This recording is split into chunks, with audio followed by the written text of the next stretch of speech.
लिट्टी चोखा बेच के यहाँ तक पहुँचा हूँ, लोगों का जूठा धो के यहाँ तक पहुँचा हूँ। उस इंसान ने मुझे समझा, बाकी किसी ने नहीं समझा। हर्ट महसूस कर रहे हैं? बहुत हर्ट हुआ हूँ, क्यों किसकी इज्जत की धज्जियां उड़ा सकते हैं ये मायने रखता है। सारे लोगों ने मेरा मजाक उड़ाया। कदर से हुए हैं फरारी, अब छपड़ा लौट के न जाएंगे, नूनी रोटी खाएंगे, जिंदगी संग ही बिताएंगे।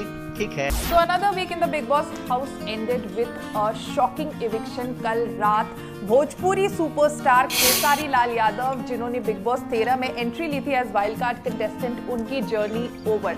नॉर्मल इविक्शन प्रोसेस नहीं था, इसलिए मैं काफी शॉक्ड हूँ खेसारी की इविक्शन से, बिकॉज हाउसमेट्स ने ही मिलकर यूनानिमसली उनके अगेंस्ट वोट किया, जिसकी वजह से उन्हें घर से बेघर होना पड़ा। और खेसारी तो अब घर से बेघर हो चुके हैं और बाहर आकर उन्होंने अपनी इविक्शन से वो ज़्यादा खुश नज़र नहीं आए। उनका कहना था कि वो घर के अंदर एंटरटेन करने गए थे, लेकिन बिग बॉस 13 में एंटरटेनमेंट का मतलब सिर्फ गाली गलौच और लड़ाई झगड़ा है, जो उनके बस का नहीं है। तो क्या कुछ कहा खेसारी ने अपनी इविक्शन के बारे में, चलिए सबसे पहले आपको वो दिखाते हैं। एंटरटेन करूंगा और सब कुछ बदल दूंगा अंदर, इतना एंटरटेनमेंट नहीं हो रहा है आजकल बिग बॉस में, लेकिन मेरे जाते ही सब कुछ बदल जाएगा। लेकिन ऐसा कुछ हुआ नहीं और आपको बाहर आना पड़ा। सबसे पहले इस एबीपी न्यूज़ को देखने वाले जितने भी श्रोता हैं, माता बहन बेटी काका चाचा पितिया, सबको पैर छू के प्रणाम कर रहा हूं और अपने भोजपुरी समाज को और भोजपुरी इंडस्ट्री को तहे दिल से शुक्रिया अदा करना चाहूँगा, क्योंकि सबने जो मुझे प्यार दिया और सबने जो प्यार दिखाया मेरे लिए, उसके लिए मैं आजीवन उनका आभारी रहूँगा। और हाँ, आपने बोला ना कि आपने इंटरटेन कुछ नहीं किया, इंटरटेन मैंने बहुत किया, बट मुझे लगता था कि वो इंटरटेन का कोई ज़रूरत नहीं था वहाँ। क्यों? एक्चुअली मैं एक गाने बजाने वाला आदमी हूँ, मैं एक सिंगर भी हूँ, मैं गाता हूँ। जब मैं गाता हूँ तो 2 लाख 3 लाख पब्लिक मुझे 4 घंटे सुनती है, और मैं 4 लाख लोगों का एक साथ इंटरटेन करता हूँ और लोग मज़ा भी लेते हैं। तो मैं यही सोच के गया था कि मैं वहाँ गाऊँगा, वहाँ पे नाचूंगा, वहाँ पर खूब फन करूँगा, बट वहाँ जाने के बाद कुछ अलग ही हो रहा था। कुछ अलग मतलब उसे डिस्क्राइब कर पाएंगे क्या अलग हो रहा था? वहाँ पे आप गा नहीं सकते, वहाँ पे आप कितना गाली दे सकते हैं ये वहाँ पे मायने रखता है। आप किसकी इज्जत की धज्जियां उड़ा सकते हैं ये मायने रखता है। नेशनल टीवी पे हम क्या दुनिया को संदेश दे रहे हैं कि हम माँ बहन की गाली बहुत अच्छा देते हैं, हम मिर्चा पे लड़ाई अच्छा कर लेते हैं। बॉस आपको ये नहीं बोला है कि आप वहाँ जाकर लड़ाइयाँ करो, किसी के मुंह पे थूक दो, किसी की माँ की कितनी अच्छी अच्छी गालियाँ दे दो आप। बिग बॉस ने तो नहीं बोला आपको, लेकिन आप एक सेलिब्रिटी होने के नाते आपका दायित्व तो बनता है कि समाज को एक अच्छी संदेश भी दिया करो आप। और मुझे लगता है कि जब बुराइयां हावी होती है ना सर, तो अच्छाइयां छुप ही जाती हैं। जीवन में आज तक हुआ नहीं है, मैंने अपने समाज को दिल से प्यार किया है, और जिस माँ के कोख से पैदा हुआ हूं, मैं उस कोख को गंदा नहीं कर सकता। लेकिन इससे पहले 12 सीजन बिग बॉस के आए, आपने देखा तो होगा कि क्या क्या कुछ होता है, किस तरह की लड़ाइयाँ होती हैं, किस तरह से एक दूसरे के साथ लोग व्यवहार करते हैं। तो ऐसा तो नहीं कहा जा सकता कि आपको अंदाजा नहीं था कि अंदर क्या होने वाला है? कुछ देखा ही नहीं था। अच्छा, कभी नहीं देखे थे? कभी नहीं देखा था। गाली देना पसंद नहीं है, झगड़ा करना पसंद है, गाना गाने से किसने रोका वहां पे? सबने मुझे रोका, गाना गाना अलाउ नहीं था मुझे। अच्छा, बिल्कुल गाना गाना अलाउ नहीं था मुझे। हाँ, ये तो आपकी खासियत है, गाना गाना तो आपकी खासियत। हाँ, तो मैं गाऊंगा नहीं तो मैं नाचूंगा कैसे? मेरा मानना यहाँ है कि मैं नाचने गाने वाला आदमी हूँ। मैं बोल, आपको घुटन महसूस हुई कि आपको गाना गाने नहीं मिल रहा, एंटरटेन करने नहीं मिल रहा? हाँ, यस। वहां पे अच्छी बताइए, हर वक्त हर बेड पे एक भूकंप का झटका था। वहां कब सुनामी आ जाती थी पता ही नहीं चलता था। मैं परेशान इसलिए हो गया कि मैं अच्छे विचारधारा में अच्छी बातें जब बोलता था ना सबके साथ बैठ के, तो सब मुझे ये बोलते थे कि आस्था चैनल है ये। अच्छा, अब बताइए, इस तरह से आपको टॉन्ट किया जाता था? टॉन्ट किया जाता था कि आस्था चैनल है। उस लुक का हिमांशी नहीं बल्कि मुझे लगता है कि पूरे घर वालों ने मेरा मजाक उड़ाया। मैं एक दिन अपने मूंछ को हटा दिया था और इतना थोड़ा सा दाढ़ी रख लिया था। तो वो पारस की वजह से किया, क्योंकि पारस ने मूंछ ही बना दिया मेरा, तो अब कोई चारा ही नहीं था मेरा। तो उस सारे लोगों ने मेरा मजाक उड़ाया और मुझे अच्छा लगा। इसलिए अच्छा लगा कि मुझे लगा जी यार चलो मेरे मजाक में इनके दिल को खुशी तो मिली और ये हंस तो रहे। परसेप्शन आपके बारे में ये अंदर भी और बाहर भी, आप तो अंदर थे, बाहर भी ये परसेप्शन बना कि आप एंटरटेन नहीं कर रहे हैं, आप कुछ कर ही नहीं रहे हैं वहाँ पे, और आपको बिग बॉस में क्यों होना चाहिए। एक परसेप्शन ये बन गया था कि यूपी बिहार से आपको बहुत वोट मिल रहे हैं, इसलिए घर से बाहर नहीं निकाला जा रहा है, और फाइनली घर वालों ने मिलकर आपको निकाला घर से। जब आपके खिलाफ वोटिंग हुई तो घर वालों ने आपको निकाला कि भाई इसे निकालो। तो दर्शक आपके साथ थे शायद, लेकिन घर वाले ही आपके साथ नहीं थे, उनका मानना था कि आप कुछ करते नहीं है। ये बताइए, मैं दर्शकों को तो पसंद आ रहा था, उन घर वालों को पसंद नहीं था।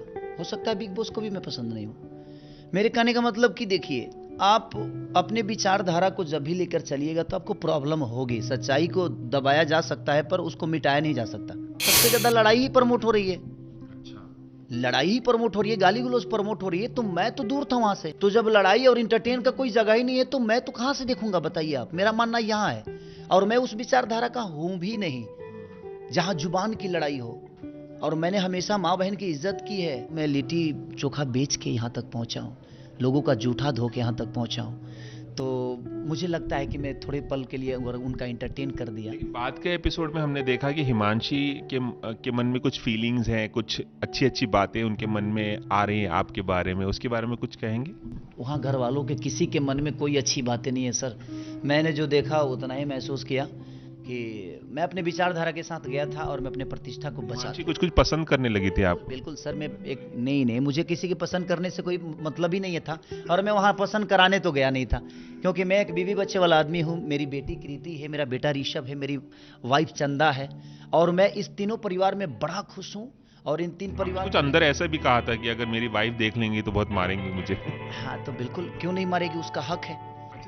ये रियाज और सिद्धार्थ का जो झगड़ा है, जो फेस ऑफ हो रहा है, उसके बारे में क्या राय है? क्योंकि बहुत ही बुरी तरीके से वो लड़ रहे हैं और संस्कार दिख रहे हैं सर, उसके बारे में हम कुछ नहीं बोल सकते, इसलिए कि जिसके जो संस्कार होते हैं वही दुनिया को प्रमोट होता है। हाँ, तो उनके संस्कार में वो चीजें हैं, वो लोग जब अपनी जिंदगी को उसी तरह चलाए हैं तो फिर उसके लिए क्या बोलिएगा आप। मैं उनके विचारधारा को कैसे चेंज कर सकता हूँ? मेरा जो विचारधारा था मैं अपने हिसाब से आया और गया, काम खत्म। चलिए, पारस के बारे में क्या कहना चाहेंगे? पारस से मेरी बॉन्डिंग अच्छी थी और पारस एक अच्छे सुलझे हुए व्यक्ति हैं वो, और उस इंसान ने मुझे समझा, बाकी किसी ने नहीं समझा। देवलीना? उन लोगों को मैं खुद ही से ही समझ पाया। अच्छा। ना उनको समझ पाया, ना रश्मि जी को समझ पाया, किसी को नहीं समझ पाया। अच्छा। बाकी एक ही आदमी था जिसको मैं समझ पाया और जिसने मुझे समझ पाया। और शहनाज गिल के बारे में क्या कहेंगे? शहनाज गिल एक फनी हैं और उनका फन अच्छा है, मजा आ रहा था मुझे उनके साथ। और शेफाली जरीवाला? वो अलग ब्रांड है, उनके बारे में बोलना बहुत ब्रांड है भाई, ब्रांड। विचारधारा उनके बहुत गंदे टाइप के हैं। हाँ, मुझे ऐसा लगा उसके उस दिन के फैसला के हिसाब से। बताइए, किसे जीतना चाहिए बिग बॉस शो? सबको। सबको? हाँ, एक ही विजेता हो सकता है। विजेता तो हो गया खेसारी लाल यादव, विजेता बन के ही आया हूँ मैं। हर्ट महसूस कर रहे हैं? बहुत हर्ट हुआ हूँ, क्योंकि वहाँ पे संस्कार नाम की कोई चीज नहीं, वहाँ पे माँ बहन का इज्जत नहीं है, और जहाँ पे माँ बहनों की इज्जत नहीं है उस जगह पे रहना पसंद नहीं करता। चलिए, जाते जाते एक आखिरी चीज, आप अपने गानों के लिए काफी मशहूर हैं, और ठीक है, गाना काफी मशहूर है, काफी लोकप्रियता मिली है, तो हाँ, कि उस बिग बॉस के घर में जाकर सबने शोहरत पाई है।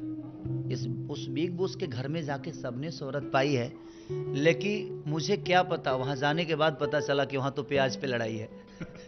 ये आपने अभी अभी बनाई है? हाँ, अभी अभी बनाई है। चलिए, छोटा सा नमूना भी हो जाए आपके गाने का थोड़ा सा। कदर से हुए हैं फरारी, अब छपड़ा लौट के न जाएंगे, नून रोटी खाएंगे, जिंदगी संग ही बिताएंगे।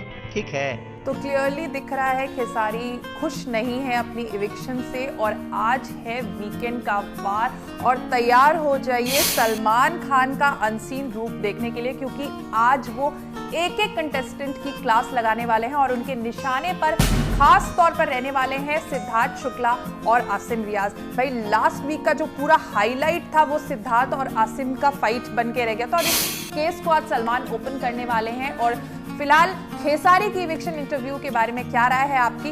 और कुछ लोग खेसारी की इविक्शन को अनफेयर भी बता रहे हैं, क्योंकि उनका मानना है कि यूपी बिहार से उन्हें जमकर वोट मिल रहे थे, लेकिन क्योंकि वो कंटेंट प्रोवाइड नहीं कर रहे थे, जिसकी वजह से उन्हें मेकर्स ने बाहर का रास्ता दिखाया।